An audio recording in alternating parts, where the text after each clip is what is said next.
নমস্কার বন্ধুরা, আমি শুভাশিস সংবাদ সোচ্চারে আপনাদের স্বাগত। আবার আপনাদের সামনে একটি ভিডিও উপস্থাপনা করছি। আপনারা জানেন যে গতকাল ষষ্ঠ দফার নির্বাচন শেষ হয়েছে এবং সেই ষষ্ঠ দফার নির্বাচনে পশ্চিমবাংলায় 8টি কেন্দ্রে লোকসভা কেন্দ্রের নির্বাচন সম্পন্ন হয়েছে। বিষয়টা নিয়ে গতকালই একটি ভিডিও করেছিলাম এবং সেই ভিডিও সোশ্যাল মিডিয়া আপলোড করার পর বেশ কিছু মানুষ সেই ভিডিও দেখেছেন। অনেকেই তাদের মতামতও শেয়ার করেছেন আমাদের সাথে। তো আজকে যে বিষয়টা নিয়ে আপনাদের সামনে উপস্থাপনা করছি সেটা হচ্ছে যে একটা অদ্ভুত বিষয়। সেটা হলো প্রাক্তন বিচারপতি মাননীয় অভিজিৎ গাঙ্গুলি, যিনি বর্তমানে তমলুক কেন্দ্রে বিজেপির প্রার্থী হয়েছেন। তো তার একটি মানে বিষয় নিয়ে আজকে আলোচনা। বিষয়টি হচ্ছে যে একটি টিভি চ্যানেলে অ্যাঙ্কারকে, মহিলা অ্যাঙ্কারকে, মানে একজন পুরুষ মানুষ কিভাবে কতটা তাকে অবজ্ঞা, কতটা তাকে অসম্মান করতে পারেন, তার একটা কিন্তু নয়া নজির সৃষ্টি করলেন এই অভিজিৎ গাঙ্গুলি। বলতে আমাদের দ্বিধা নেই, এই অভিজিৎ গাঙ্গুলি কিন্তু মিডিয়ারই একটা প্রোডাক্ট। তিনি বিচার ব্যবস্থার মানে সত্যনাশ করে দিয়েছেন।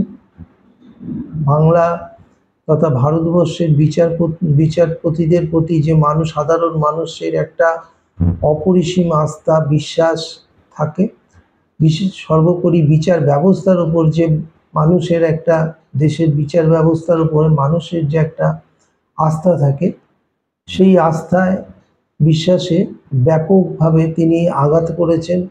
এবং বলা যেতে পারে যে ভারতবর্ষের বিচার ব্যবস্থা আজকে কোন তলানিতে গিয়ে পৌঁছেছে, যে এই ধরনের অভিজিৎ গাঙ্গুলির মতো মানুষেরা বিচারপতি আসনে বসছে, যাদেরকে এই মিডিয়া জগতেরই এক শ্রেণী মিডিয়া জগৎ কিছুদিন আগেও যাদেরকে অরণ্যদূত, রবিনহুড, ভগবান ইত্যাদি বলে তুলনা করেছেন, তাদেরকে দেখাতে চেয়েছেন, মানুষের কাছে সেই রকম ইমেজ তৈরি করে দেওয়ার চেষ্টা করেছেন। অথচ এই ভদ্রলোক একটা সামান্য প্রশ্নের উত্তরে একজন মিডিয়ার একজন অ্যাঙ্কারকে, একজন মহিলা অ্যাঙ্কারকে, তিনি কত টাকা, তার অফিস তাকে কত টাকা মাইনে দেন, তিনি কি ধরনের সাংবাদিক, তার পড়াশোনা কত দূর, বিভিন্ন বিষয় একদম তার অফিস থেকে শুরু করে তার ব্যক্তিগত পর্যায়ে তাকে আক্রমণ করা এবং এক ধরনের অসভ্য আচরণ করা, যা সাধারণত আমাদের কাছে নজিরবিহীন বলেই আমরা মনে করি।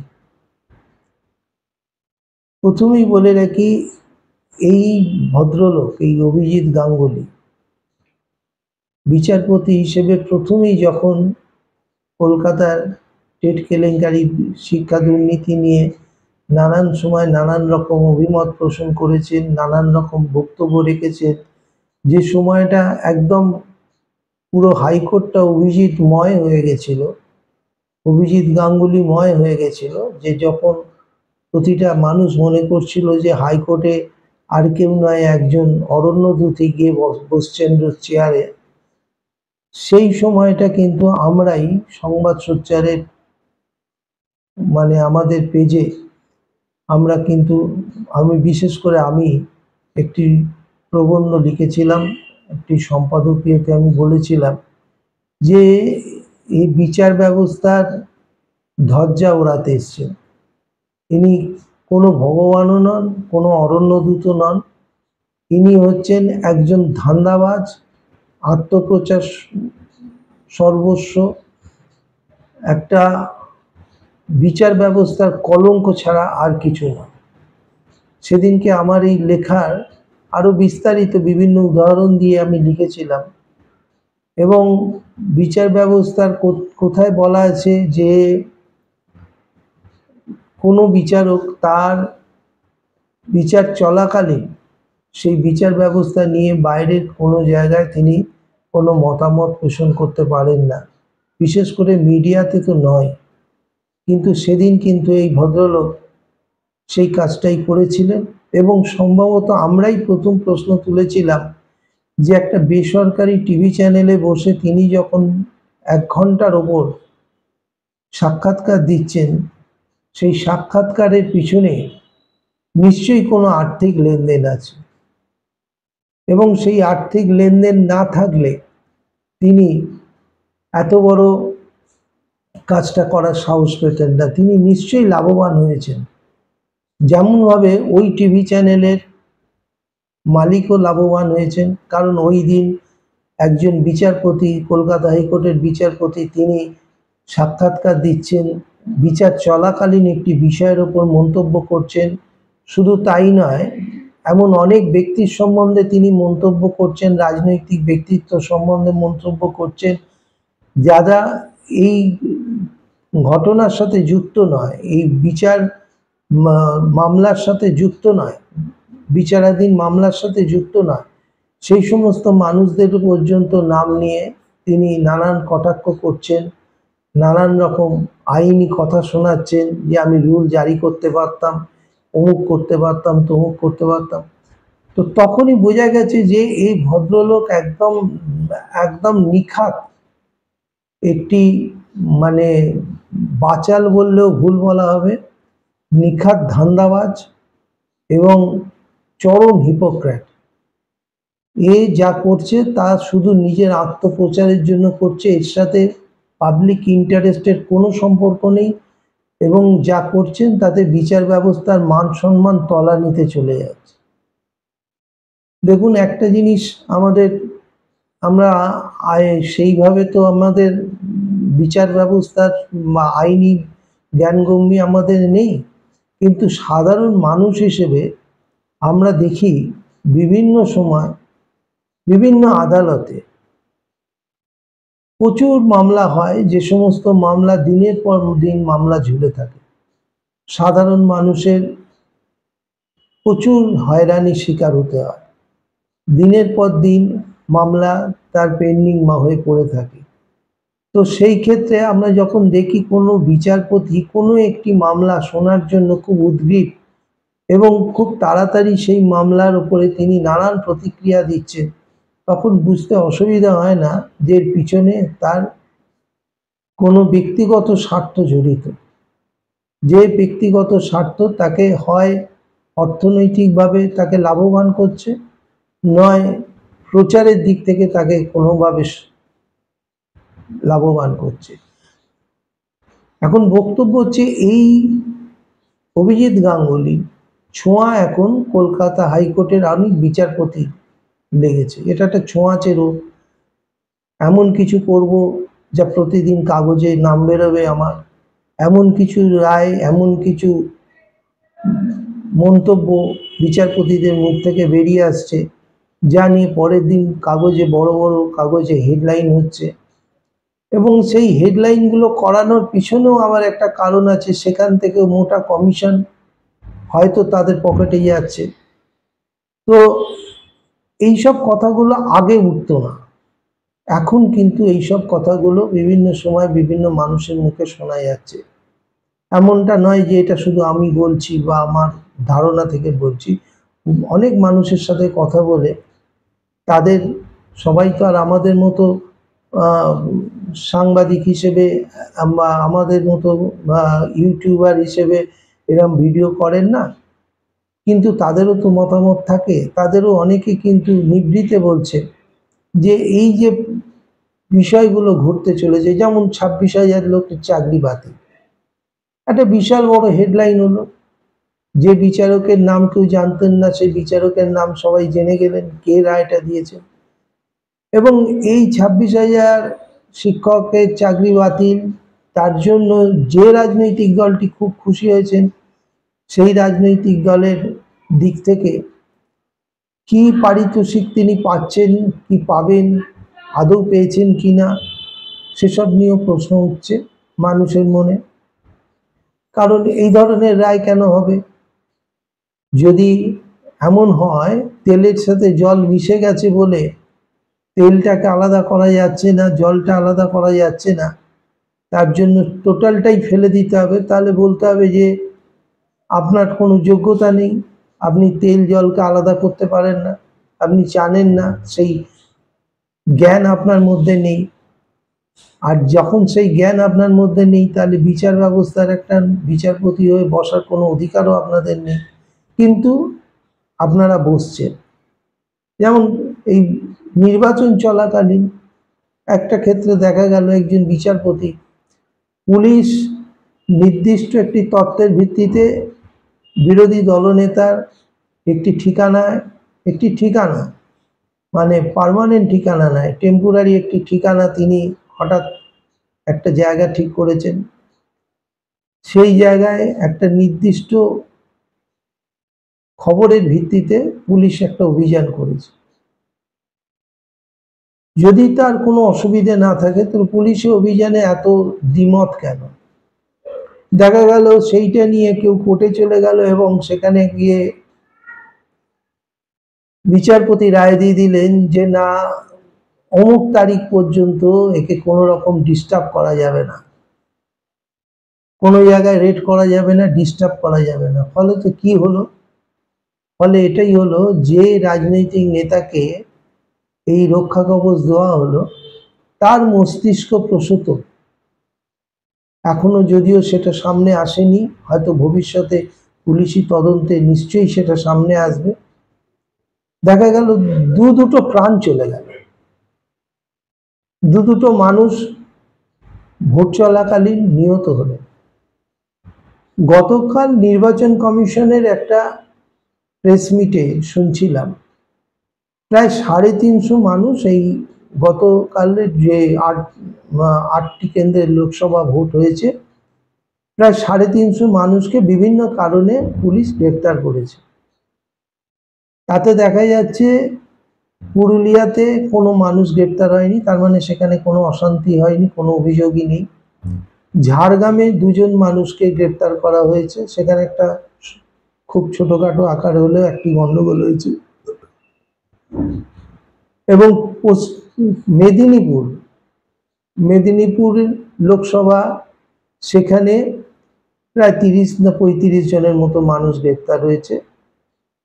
একইভাবে কাঁথিতেও 30-35 জনের মতো মানুষ গ্রেপ্তার হয়েছে। কিন্তু অদ্ভুতভাবে পূর্ব মেদিনীপুরের তমলুক লোকসভা সিটে প্রায় 235 জনের মতো মানুষকে পুলিশ গ্রেপ্তার করেছে। তার মানে যে বিচারপতি অভিজিৎ গাঙ্গুলি যে কেন্দ্রে বিজেপির প্রার্থী, সেই কেন্দ্রেই সবচেয়ে বেশি ক্রিমিনালদের আনাগোনা হয়েছে, সবচেয়ে বেশি অপরাধীরা অপরাধ সংগঠিত করার সুযোগ পেয়েছে। এবং এই কাজে যদি দেখা যায় ঠিকমতো বিশ্লেষণ করে একটু চিন্তা করে যদি দেখবেন যে যে রাজনৈতিক নেতাকে কলকাতা হাইকোর্ট রক্ষা কবচ দিয়ে পাঠাচ্ছেন, সেই রাজনৈতিক নেতারই বিরুদ্ধে বিভিন্ন জায়গায় বুথ রিগিং করা, ছাপ্পা ভোট করা এবং সর্বোপরি একজন মানুষকে হত্যা করে সেটা অন্যের ঘাড়ে চাপিয়ে দেওয়ার একটা অভিযোগ কিন্তু উঠছে। সত্যি মিথ্যে তো ভবিষ্যৎ বলবে, তদন্ত যতক্ষণ না পুরোপুরি হচ্ছে ততক্ষণ বলা যাবে না। কিন্তু এই ধরনের মানুষগুলোকে কলকাতা হাইকোর্টের বিভিন্ন সময় বিভিন্ন বিচারপতিরা, যারা নীতিগতভাবে একদম পরিষ্কার বলতে গেলে যারা নীতিগতভাবে তারা রাজনীতি মানসিকতা নিয়ে একটা ম্যান্ডেট নিয়েছেন যে রাজ্যসভা বর্তমান রাজ্যের ক্ষমতাসীন রাজনৈতিক দলকে কিভাবে চূড়ান্ত হেনস্থা করা যায় তার একটা তারা কি বলবো, একদম একটা ইয়ে নিয়ে নিয়েছেন, যে সেই কারণেই দেখা যাচ্ছে যে কিছু লোক তারা কিন্তু বদমাইশি করার প্রচুর সুযোগ পেয়ে যাচ্ছে, আর যারই পরিণতিতে আমরা দেখতে পাচ্ছি এই অভিজিৎ গাঙ্গুলির মতো টানুষরা আজকে তারা নির্বাচনের টিকিট পেয়েছেন। জিতবেন কিনা জানি না, সেটা তো পরের প্রশ্ন, সেটা আগামী দিনে 4 তারিখে প্রমাণ হবে। 4 তারিখে মানুষ কোন দিকে ভোট দিয়েছেন। যদি মানুষ সত্যি এরকম লোককে ভগবান বলে ভেবে ভোট দিয়ে থাকেন, তাহলে তো বলবো যে পশ্চিমবাংলার মানুষকে ভগবানও বাঁচাতে পারবেন না আগামী দিনে। কারণ এই ধরনের মানুষ যারা কথায় কথায় এত রুষ্ট হয়ে যান এবং একজন মহিলা অ্যাঙ্কারের সাথে অসভ্যর মতো কথা বলেন, অসভ্যের মতো আচরণ করেন, তো তাকে ভগবান কি, তাকে তো শয়তান বললেও কম বলা হবে। তো যাই হোক, এখন দিনকাল বদলে গেছে, কে ভগবান আর কে শয়তান সেরকমভাবে ফারাক করা যায় না। তো একটা জিনিস তো এখানে আমরা এই প্রশ্নটা রাখতেই পারি, সেটা হচ্ছে যে এই ধরনের লোক যদি রাজনীতিতে সংযোজিত হতে থাকে, তাহলে আগামী দিনে আমাদের ভারতবর্ষের রাজনীতি কাদের হাতের মুঠোয় থাকবে?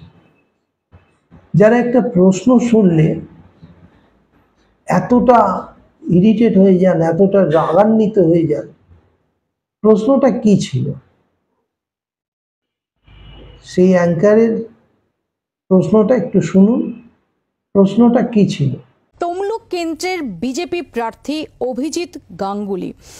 অভিজিৎ বাবু, মৌপিয়া জি 24 ঘন্টা স্টুডিও থেকে আপনাকে স্বাগত জানাচ্ছি। আজ সারাদিনের অভিজ্ঞতা কি রকম? নমস্কার। মোটের ওপর ভালোই, কিন্তু আমি খুব একটা সন্তুষ্ট নই, কারণ আমি পুলিশের ভূমিকায় অত্যন্ত ক্ষুব্ধ এবং ক্রুদ্ধ।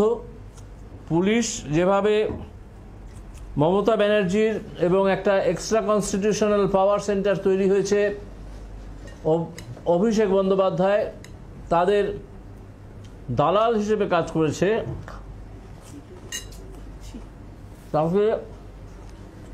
তাতে আমি মনে করি যে এই পুলিশকে ইমিডিয়েটলি পুলিশ ব্যবস্থাটা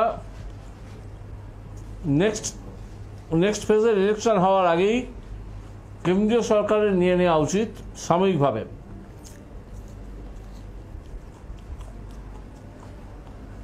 সেটার কোনো সাংবিধানিক প্রভিশন রয়েছে নাকি? তৃণমূলকে ফেরত দেওয়া হবে না রাজ্য?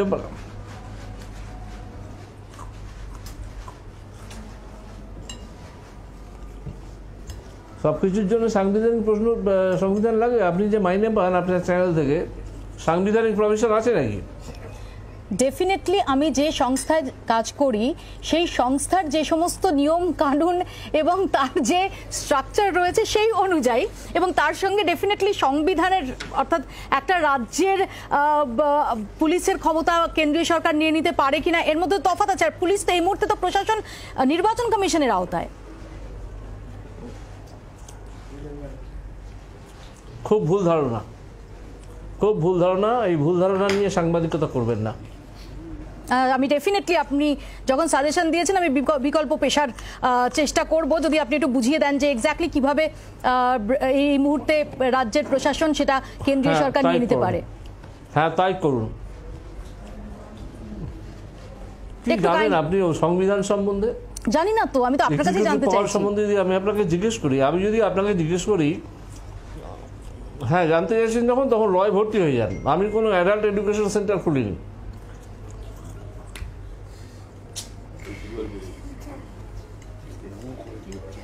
অভিজিৎ বাবু, আপনার আজকে কি একটু মাথাটা গরম আছে? আপনি তো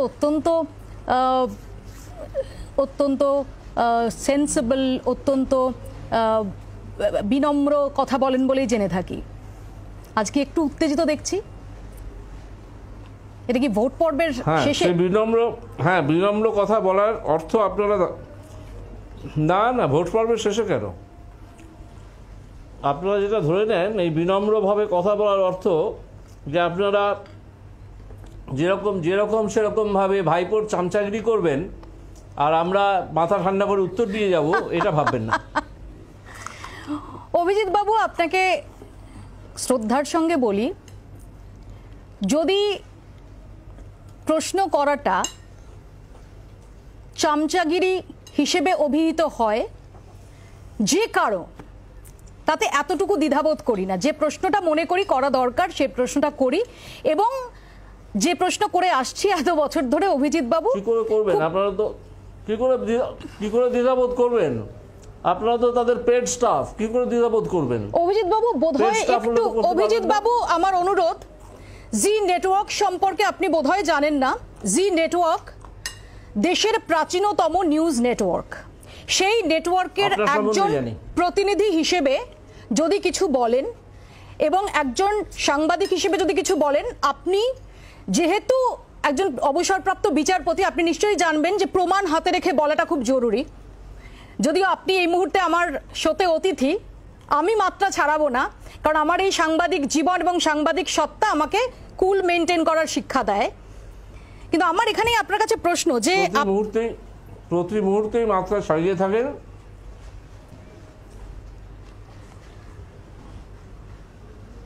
এবং বিশেষ বিশেষ সময় মাত্রা বেশি করে ছাড়ান, এসব আমাদের দেখা আছে। আরেকবার বলুন অভিজিৎ বাবু। আপনি যদি শুনতে না পেয়ে থাকেন সেটা আপনার প্রবলেম, আমার নয়।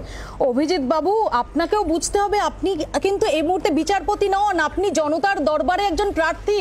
আপনাকে প্রশ্ন ফেস করার যে পেশেন্স, সেটা রাখতে হবে। আপনি যখন বিচারপতি ছিলেন তখন সংবাদ মাধ্যমের কোনো প্রশ্ন আপনাকে ছুঁতে পারতো না, তো এখন আপনি আর মাই লর্ড নন, এখন জনগণ মাই লর্ড, এখন সাংবাদিক মাই লর্ড। সাংবাদিক জনগণের প্রশ্ন করবে, জনগণ মাই লর্ড, সাংবাদিক সেই মাই লর্ডের প্রশ্ন করবে। করতে থাকুন, আপনি এসব আর্তনাদ করতে থাকুন।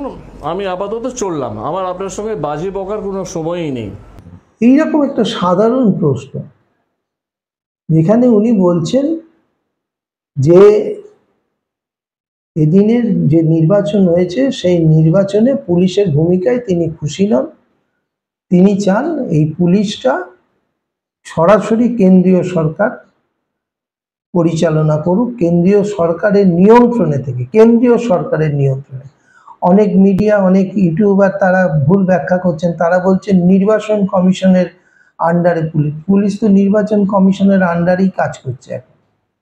এখন তো জাতীয় নির্বাচন কমিশন পুলিশের মধ্যমণি, হর্তাকর্তা বিধাতা, তো পুলিশ তো নির্বাচন কমিশন না। উনি বলেছেন, অভিজিৎ গাঙ্গুলি একদম সজ্ঞানে সুনির্দিষ্টভাবে বলেছেন যে এই পুলিশি ব্যবস্থা আগামী যে লোকসভা যে নির্বাচন লাস্ট ফেজ যেটা বাকি আছে 1 তারিখে, সেই 1 তারিখের নির্বাচনটার পুরো দায়িত্ব কেন্দ্রীয় সরকারের হাতে নিয়ে নিতে হবে পুলিশ ব্যবস্থা। স্বাভাবিকভাবেই যিনি অ্যাঙ্কার ছিলেন সেই টিভি চ্যানেলের মহিলা অ্যাঙ্কার, তিনি প্রশ্ন করেছেন এরকম কি হয় যে সংবিধানে এরকম কোনো প্রভিশন আছে, উনি জানতে চেয়েছেন। তার উত্তরটা কি হলো, আপনার অফিস আপনাকে কত টাকা মাইনে দেয় সেটা কি সংবিধান সম্মত? কি বলবেন এই লোকটাকে? গান্ডু বললেও কম বলা হবে। এই লোকটাকে কি বলবেন? আপনি প্রশ্নটাকে এড়িয়ে যেতে পারতেন, বা আপনি অন্য কোনোভাবে উত্তর দিতে পারেন, কিন্তু এর সাথে তার অফিসের মাইনে পাওয়া, তার সাথে কি সম্পর্ক আছে? আপনি কত টাকা মাইনে পান, আপনি কতটা সংবিধান জানেন? আরে সব সাংবাদিক কি সংবিধানের পাতা উল্টে তারপরে সাংবাদিকতা করতে আসেন? আপনাকে যদি বলা হয় এখন ফুটবল মাঠে গিয়ে আপনি একটু ফুটবল খেলে দেখিয়ে দিন তো আপনি কিরম ফুটবল খেলতে পারেন, বা সৌরভ গাঙ্গুলির সাথে গিয়ে একটু ক্রিজে দাঁড়িয়ে একটু ব্যাট চালিয়ে দেখিয়ে দিন তো আপনি কিরকম ক্রিকেট খেলতে পারেন, এই সমস্ত বালখিল্য কথাবার্তার কোনো মানে আছে? একজন জনপ্রতিনিধি হতে যাওয়া মানুষ, তাকে একটা প্রশ্ন করা হয়েছে, এমন নয় যে তিনি বিচারপতির আসনে বসে রয়েছেন, কোনো মানুষ তাকে প্রশ্ন করতে পারবেন না। তিনি এখন অত্যন্ত সাধারণ মাপের মানুষ, একজন নিছক প্রতিদ্বন্দ্বী মাত্র, নির্বাচিত হননি, প্রতিদ্বন্দ্বী মাত্র। তাকে প্রশ্ন করার অধিকার প্রতিটা সাংবাদিকের আছে। আমি তো বলবো যে এই মহিলা সাংবাদিক, তিনি বিদগ্ধ সাংবাদিক, দীর্ঘদিন ধরে তার সাংবাদিকতা আমরা টিভিতে দেখি। তিনি অনেক সুশীল আচরণ করেছেন। তিনি বলেছেন যে কুল থাকাটাই আমাদের কাজ, কিন্তু কুল থাকার মানে এই নয় যে আপনি আমাকে একটা কিছু বলে অপমান করবেন, আমার হাউসকে একটা অপমান করবেন। আপনি কোন ধরনের প্রশ্ন পছন্দ করেন, যা আনন্দে গিয়ে ঘেউ ঘেউ করার প্রশ্নগুলো আপনার পছন্দ হয়, সেখানে আপনি 1 ঘন্টা ইন্টারভিউ, যারা আপনাকে অরণ্যদূত বলে, রবিনুট বলে, তাদের কাছে বসে কথা বলতে আপনার পছন্দ হয়, সেখানে কমিশনটা বাঁধা আছে বলে। এখানে মনে হয় কমিশনের গল্প ছিল না, তাই জন্য এত রুষ্ট হয়ে গেলেন। তো একজন স্বাভাবিকভাবেই একজন সাংবাদিক হিসেবে এই বিষয়টা কিন্তু ভীষণভাবে মানে আমাদের নজর কেড়েছে, এবং এর জন্য শুধু অভিজিৎ গাঙ্গুলিকে দায়ী করে কোনো লাভ নেই। কারণ অভিজিৎ বাবু এই তো সংবাদ মাধ্যমের প্রোডাক্ট। ইনি বিচারপতি চেয়ারে বসতেন, আর এরা বাইরে ক্যামেরা লাগিয়ে তার ছবি দেখিয়ে মানুষকে বোঝাতো যে ইনি হচ্ছেন কলির ভগবান। এক ভগবান তো তিনি বলেই দিয়েছেন, তাকে আল্লাহ ওপর থেকে ঈশ্বর টুক করে নিচে ফেলে দিয়েছেন, তিনি কোনো মাতৃগর্ভে জন্মাননি। এক ভদ্রলোক, তিনি তো বলেই দিয়েছেন, আমাদের দেশের প্রধানমন্ত্রী, তিনি মাতৃগর্ভে জন্মাননি, তাকে ঈশ্বর জন্ম দিয়েছেন, তিনি সরাসরি ঈশ্বর প্রেরিত দূত, ওপর থেকে টুক করে ফেলে দিয়েছেন, আর তারপরে তিনি 2014 সালে এই মাটিতে প্রধানমন্ত্রী হয়ে গেছেন। আর সেই পার্টির আর এক অরণ্যদূত, যিনি একজন মহিলা অ্যাঙ্কারকে বলছেন, আপনার শিক্ষা দীক্ষা কি আমার জানা আছে। একটা অভব্য আচরণ, একটা উন্নাসিকতা, দাম্ভিকতা, অহংকার। কে বলেছেন আপনি বিশাল কিছু মাপের লোক? কোনো একটা সংবাদ মাধ্যম আপনাকে বানিয়েছিল, তাদের রুটি রুজির জন্য তারা বানিয়েছে, তাদের মুনাফার জন্য আপনাকে বানিয়েছিল, ভগবান বানিয়েছিল। আপনি ভেবে নিলেন আপনি সত্যি ভগবান, আপনাকে আর অন্য কেউ কোনো প্রশ্ন করা যাবে না, আপনি মাই লর্ড, এখনো মাই লর্ড হয়েই রয়েছে। তো এই ধরনের লোকগুলো আজকে নির্বাচনে দাঁড়াচ্ছে। আতঙ্ক লাগছে এটা ভেবে যে এরা যদি নির্বাচিত হয়ে যায়, তাহলে সেই এলাকার মানুষের দুর্ভোগটা কত সাংঘাতিক হবে। আমার একটা ছোট্ট ঘটনা এই ক্ষেত্রে মনে পড়ছে, 1984 সালের ঘটনা। তৎকালীন সময় আমরা তখন ছাত্র রাজনীতি করতাম, তো একবার আমাদের যেখানে আমাদের কলেজটা ছিল, সেই কলেজ চত্বরের যিনি বিধায়ক ছিলেন, তিনি একজন স্বনামধন্য মানুষ ছিলেন, প্রখ্যাত ঐতিহাসিক ছিলেন। আমি তার নামটা নিচ্ছি না, যেহেতু এই মুহূর্তে তিনি আমাদের মধ্যে আর নেই, তিনি প্রয়াত। তো প্রখ্যাত একজন শিক্ষাবিদ, ঐতিহাসিক, তিনি ওই চত্বরের বিধায়ক ছিলেন। তো আমরা যখন তার সাথে দেখা করতে যেতাম, তখন তিনি বেশিরভাগ সময় আমাদেরকে সময় দিতেন না। কোনো কারণে, হয়তো কলেজে কোনো একটা গন্ডগোল হয়েছে, আমাদের অপোজিট পার্টি যে এসএফআই, রাত দিন আমাদের সাথে এসএফআইয়ের বিভিন্ন বিষয় নিয়ে ঝামেলা হতো, ঝঞ্ঝাট হতো, থানা পুলিশ হতো। তো সেই সময় আমরা একটু যাতে প্রশাসনিক, কারণ এসএফআই তখন সিপিএম এর রাজত্ব চলছে, স্বাভাবিকভাবেই এসএফআই এর পাশে পুলিশ, কিন্তু তবুও যেহেতু বিধায়কটা আমাদের ছিল, আমরা একটু চাইতাম যে বিধায়ক যদি আমাদের ওই থানায় একটু ফোন টোন করেন বা, কিন্তু কোনোদিন তিনি পাত্তা দিতেন না, আমাদের ঘরেও ঢুকতে দিতেন না। তো সেই সময় অনেক কংগ্রেসি নেতাকে বলতে শুনেছি যে এরা হচ্ছে চরম ধান্দাবাজ, এদের কাছে যাবি না, নিজেরা যা পারবি করবি, কিন্তু এদের কাছে যাবি না। এরা হচ্ছে ধান্দাবাজ, নিজেদের প্রচার, নিজেদের আত্মপ্রচার ছাড়া এরা কিছু বোঝে না, এরা পার্টির নেকলেস, এর বাইরে কিছু নয়, তোরা হচ্ছিস ওয়ার্কার। তো এই ধরনের লোক হচ্ছে এই অভিজিৎ গাঙ্গুলি টাঙ্গুলি, যারা নির্বাচনে জেতার পর তার এলাকাতে পা রাখবেন কিনা সন্দেহ আছে। আমি জানি না, ভগবান না করুন এই ধরনের লোক যদি তমলুকে আগামী দিনে নির্বাচিত হন, তাহলে তমলুকের মানুষের কিন্তু সর্বনাশ অবশ্যম্ভাবী। অন্তত সাংসদ হিসেবে যেটুকু সেবা তারা পেতে পারতেন, সেই সাংসদের সেবা থেকে তারা কিন্তু টোটালি বঞ্চিত হবেন। শুধু বঞ্চিত হবেন বললে ভুল হবে, তারা কিন্তু অপমানিত হবেন যদি কখনো তার কাছে গিয়ে পড়ে। তো সেই কারণেই আজকের এই ভিডিওটা করা। এবং একটা জিনিস খুব খারাপ লাগছে এটা দেখে, সেটা হচ্ছে সংবাদ মাধ্যমের দায় দায়িত্ব কিন্তু আজকে সব সময় প্রশ্নের মুখে এসে পড়ছে যে কেন এই ধরনের মানুষগুলোকে বেশি করে ফোকাস করা। শুধু কি অর্থের জন্য?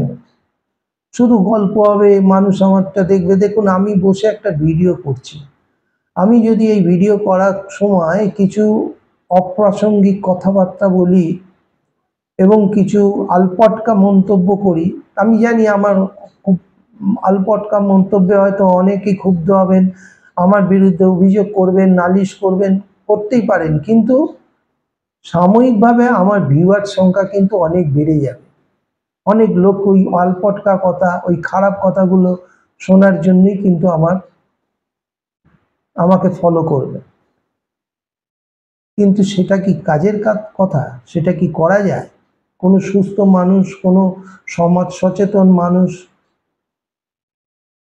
এটা করতে পারে? কিন্তু আজকে এটা হচ্ছে। আর আজকে এটা হচ্ছে বলেই এই ধরনের লোকগুলো, তারা কিন্তু সমাজে তাদের যতটা সম্মান পাওয়ার কথা তার থেকে তারা অনেক বেশি সম্মান পেয়ে যাচ্ছেন, অনেক বেশি মানুষ তাদের কাছে প্রত্যাশা করে বসছে। ফলে কি হচ্ছে, মানুষকে ভবিষ্যতে ঠকাবার পুরো ব্যবস্থা করে রাখা হচ্ছে। একটা ক্রিমিনালের কাছ থেকে যা আশা করা যায় না, এই ধরনের লোক সেই ধরনের কাজ করেন। এই যে আমাদের যেমন রাজ্যপাল, কথা প্রসঙ্গে এসে গেল রাজ্যপাল, বলুন তো, তিনি সাংবিধানিক প্রধান, তার বিরুদ্ধে কোনো থানায় এফআইআর করা যাবে না, তার বিরুদ্ধে কোর্টে কোনো মামলা করা যাবে না, এবং একটি মেয়ে তার বিরুদ্ধে শ্লীলতাহানির অভিযোগ আনছে। শুধু একটি মেয়ে, দুটি মেয়ে, একজন তো ধর্ষণের পর্যন্ত অভিযোগ এনেছে। এই ধরনের লোকগুলো যদি এই ধরনের বদমাইশি কাজের সাথে যুক্ত থাকে, তাহলে রাজ্যের কি হবে, দেশের কি হবে, সর্বোপরি সারা বিশ্বের কাছে আমাদের মান সম্মানটা কোথায় যাচ্ছে? সুতরাং আজকে কিন্তু খুব ভালো করে ভাববার সময়। নির্বাচনটা শেষ কথা নয়, আমাদের বুঝতে হবে যে আমরা যারা জনপ্রতিনিধিদের নির্বাচিত করছি, আমি অনেক জনপ্রতিনিধিকে দেখেছি, জানি, চিনি, যারা 7 বার 8 বার করে ক্রমান্বয়ে নির্বাচনে জিতছেন, কেউ 10 বার ক্রমান্বয়ে নির্বাচনে জিতছেন। আচ্ছা বলুন তো, এই মানুষগুলো সাধারণ মানুষের কাছের মানুষ না হলে তিনি এতবার জিতবেন কি করে? অথচ তাদেরকে নিয়ে কত সমালোচনা, তাদের অনেককে জেলও খাটতে হয়েছে বিভিন্ন সময়, তাদেরকে অনেককে সময় চোর, দুর্নীতিবাজ, লম্পট, অমুক তসুক, কত কথা, কত গল্প তাদের নিয়েও হয়। কিন্তু তা সত্ত্বেও সেই মানুষগুলো নির্বাচনে দাঁড়ালে যেতে এবং সারা বছর মানুষের কাজ করে। আজকে দাঁড়িয়ে সেই মানুষগুলোকে যদি কেউ দুর্নীতিবাজ বলে, বিশেষ করে এই অভিজিৎ গাঙ্গুলির মতো লোকেরা যদি দুর্নীতিবাজ বলে, তাহলে তাদেরকে মানুষ কি বলা উচিত? ফুল দিয়ে স্বাগতম জানাবেন না পায়ের জুতো খুলে স্বাগত জানাবেন? সুতরাং এই বিষয়টা নিয়েই আজকের বক্তব্য রাখতে আসা। সর্বোপরি শেষ কথা যেটা বলা, সেটা হচ্ছে সাংবাদিকতার মানটাকে বজায় রাখার জন্য সংবাদ মাধ্যম আজকে যে রোল প্লে করছে, এক শ্রেণীর সংবাদ মাধ্যম, আমি বলবো না প্রচুর ইউটিউবার হয়ে গেছে যারা না থাকলে আজকে আসল সত্যি ঘটনা মানুষ জানতে পারত না। প্রচুর ইউটিউবার হয়ে গেছে যাদের বক্তব্য শোনার জন্য আমি তো শুনি, আমি শেয়ার করি, ভালো লাগে যে তাদের ব্যক্তিগত প্রচেষ্টায় তারা কত দূর পর্যন্ত গিয়ে খবর সংগ্রহ করে নিয়ে আসছে। আমাদের তো বয়স হয়ে গেছে, কিন্তু অনেক ইয়ং চ্যাপকে দেখে, ইয়ং ছেলে মেয়ে, তারা সব কাজ করছেন এবং সম্পূর্ণ ব্যক্তিগত উদ্যোগে তারা কাজ করছে। আশার আলো শুধু এইটুকুই যে আজকে এক শ্রেণীর মিডিয়া যখন দিনের পর দিন নিজেদের মাথার চুল থেকে পায়ের নখ পর্যন্ত বিক্রি করে দিচ্ছেন সব জায়গায়, সেই জায়গায় দাঁড়িয়ে কিছু লোক এখনো তারা কাজ করছেন, যে কাজের কারণে আমরা এখনো পর্যন্ত কিছু সত্যি জানতে পারছি। এই ধরনের অভিজিৎ গাঙ্গুলির মতো মানুষদের চিনতে পারছি। আজকে অভিজিৎ গাঙ্গুলি একটি টিভি চ্যানেলে বসে ভগবান হচ্ছেন, আরেকটি টিভি চ্যানেলে গিয়ে তিনি যে ব্যবহার করছেন তাতে তাকে তার শয়তান ছাড়া আর কিছু বলা যাচ্ছে। দেখা যাচ্ছে একই সাংবাদিক, তিনি একটি চ্যানেলে বসে বলছেন, তার প্রতিবেদনে তিনি বলছেন যে এবারের নির্বাচনে তৃণমূল 28 থেকে 30টা সিট পর্যন্ত পেতে পারে। আবার সেই সাংবাদিকই অন্য একটি চ্যানেলে বসে বলছেন 20টা আসন পাবে। তো কি মজার গল্প দেখুন, একই লোক একটা চ্যানেলে বসে বলছে যে সম্ভাবনা তাতে তৃণমূল 28 থেকে 30টা আসন পেতে পারে, তারও বেশি হতে পারে। আবার একটা চ্যানেলে বসে বলছেন যে 20টা আসন পাবে। তো তার মানে তিনি মানুষের জন্য খবর করছেন না, তিনি তার চ্যানেলের যিনি হর্তাকর্তা, যিনি তার পিছনে যিনি টাকা নিয়ে দাঁড়িয়ে আছেন, সেই তার জন্য খবর করছেন। তিনি যেটা শুনতে চাইছেন, যেটা শোনাতে চাইছেন, সেইটা শোনাবার জন্য তিনি খবর করেন। এই যদি সাংবাদিকতার মান হয়, এই যদি সাংবাদিকতার দশা হয়, তাহলে তো অভিজিৎ গাঙ্গুলির মতো কথা শুনতেই হবে, এর জন্য তৈরি থাকতে হবে। এই সব লোককে যত বেশি হাইলাইট করা হবে, এরা তত বেশি করে নিজেদের আত্মপ্রচার করার সুযোগ পাবে। এবং এরা জানে আজকে ভালো কথা বললে এটা দেখাতো না, হয়তো দেখতো মানুষ কম দেখতো, কিন্তু এই কারণেই আজকে কিন্তু অনেক বেশি মানুষ দেখছে।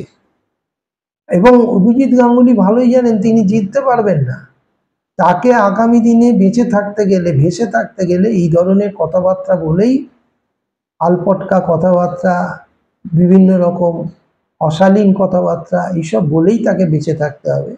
এছাড়া তাদের মতো মানুষের বেঁচে থাকা অর্থে এই নয় যে শ্বাস প্রশ্বাস নিচ্ছি, তা না। এরা যে খবরে বেঁচে থাকা, সেই খবরে বেঁচে থাকা তাদের পক্ষে সম্ভব নয়। নমস্কার, ভালো থাকবেন।